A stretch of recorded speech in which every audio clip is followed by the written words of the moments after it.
Folks,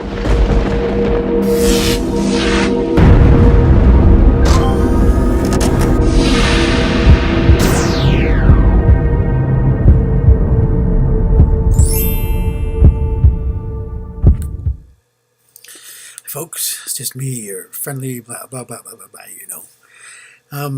Nothing really serious, and it's kind of a rapture thing, but then it's also kind of a tribulation thing, and it's also kind of an Armageddon thing, and it's also kind of a Millennium thing, a 1,000 years of peace thing. Let's see. Last night I had the weirdest cluster of dreams, if you want to call them that. There was about 24 dreams, over 20 dreams, and they each lasted like it felt like 2 or 3 minutes. I would have this really short dream, and I would end on a certain word, and then another dream would reboot. And all these dreams, in all of them, I was talking to an individual person. And sometimes that person was family, sometimes they were a friend or an old friend from way back when, or sometimes they were just a stranger. But these people would be asking me something, and through the course of the dream, I didn't really understand what they were saying.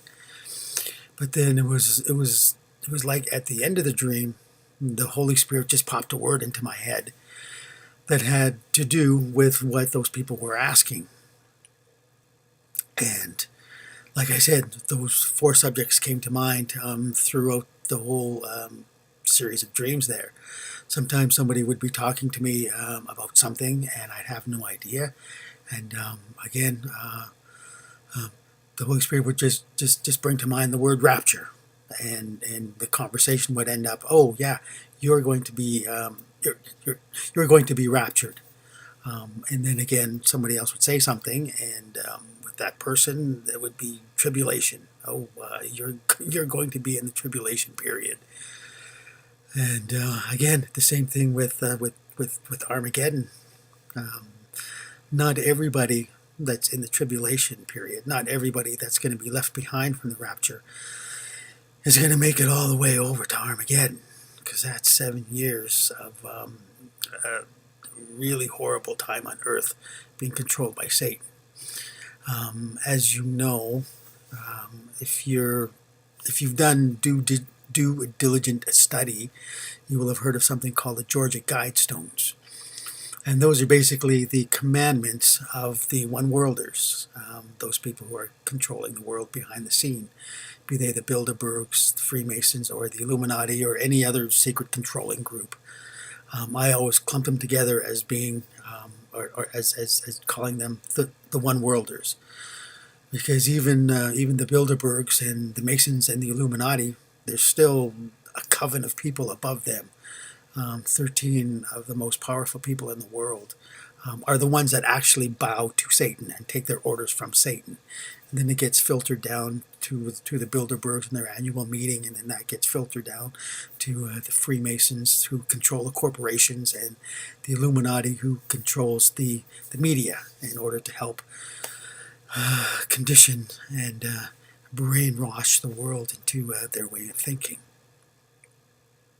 And since the Georgia Guidestones are part of their commandments, if you know, or if you know about them, then you will know that they want a total global population of only 500 million people.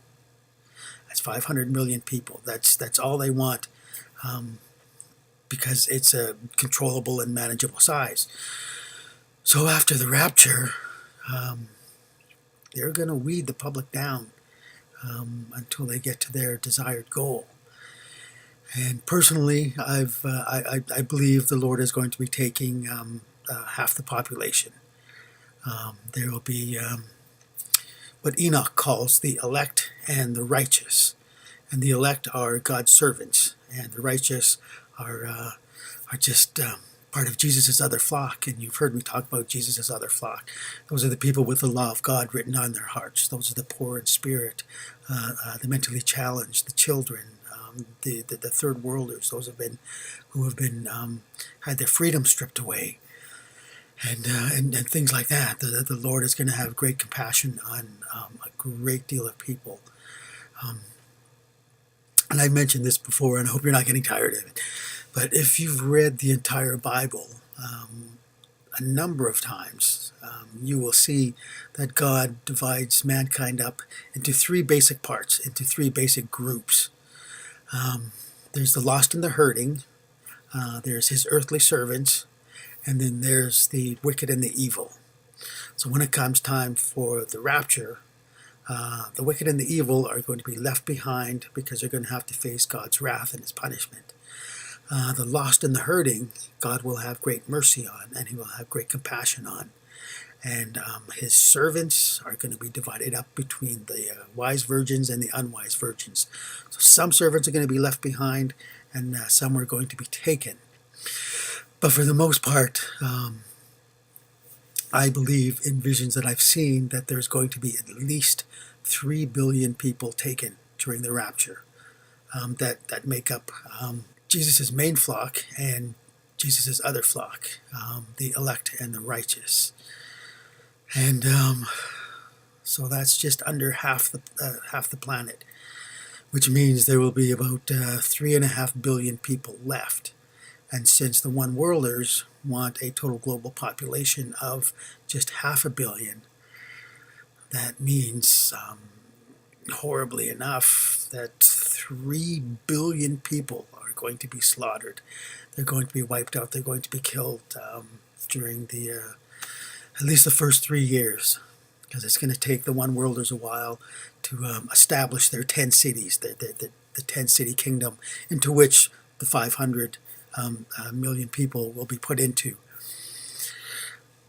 And it'll take them a while for everybody to get the number, but in between that time, the average 1 billion people a year dying in one form or another, however they're going to do it. It's just going to be a horrible time. So some people that are left behind are not going to make it all the way to Armageddon, but there will be some people that do. There'll be two groups of people that make it all the way to Armageddon. Those will be the people that are living on the outside of the system, people that have not taken the number of the beast. They're living in the mountains. They're living away from society. They're wandering around. Wherever they are, they will eventually make it to the end of the 7 years, or if that time is shortened, they'll make it to the end of the 3.5 years. Either way, they will make it through the Great Tribulation, and they will be there at Armageddon. And they will be the survivors, the remnant of survivors that make it into the 1,000 years of peace, because they did not accept the number on their hand or their forehead. So genetically, they're clean. But there will also be some people that do accept the number of the beast, that are part of the God haters, where all the wrath is coming down. And eventually, a lot of those people are going to end up in the army of the Antichrist, and they will be sent to the battlefield in Armageddon, where they will witness Jesus and his heavenly servants, the angels and the earthly servants, all coming down to do battle, to wipe out the enemy, the enemies that are the God haters, the human beings, and also the enemies that are the darker spirits, the Nephilim, the fallen angels, the demons, all that will happen at Armageddon. And then also in the dream, that fourth word, that I would speak to somebody, and that would be the Millennium, or the 1,000 years of peace. Some people that in the dreams that I were talking to are going to be part of the Lord's servants, and they're going to make it to the wedding banquet, and then they're going to be given a position of authority during the 1,000 years of peace.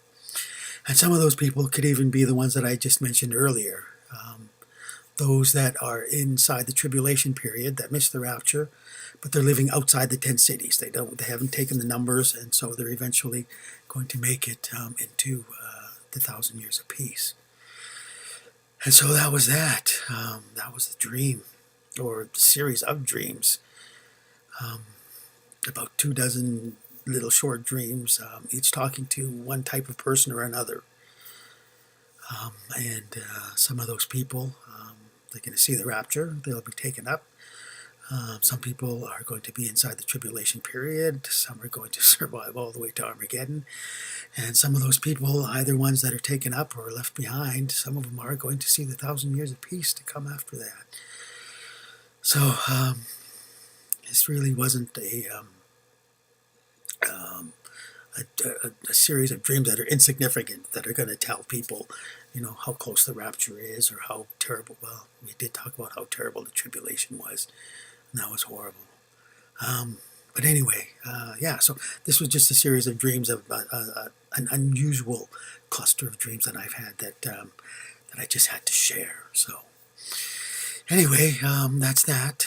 Take care, people. You know that we are Jesus' hands and feet down here. While we await the rapture, we still have to do our part to help out the people of the world, help our friends and our family, just to be a good example of a Christian. So I hope you're not spending your entire day just watching rapture videos or tribulation videos, that you're actually out there doing a servant's job, because Jesus told us to spread the gospel and the Great Commission. So that's what we really should be doing, and just waiting on the tribulation or the rapture and things like that. That's secondary to what Jesus' servants were called to do. So continue to do that. Be Jesus' hands and feet, and remember to read his word from cover to cover, because that is so important. Your position of authority during the millennium is going to be dependent on how much of his word you know, and how much of a servant you are, how helpful you are out there in the world, guiding people. So anyway, that's it. Take care. Stay in prayer. We'll see you in Jesus' kingdom somewhere over there, or maybe even somewhere up in the air. Alrighty. Remember, Jesus rules.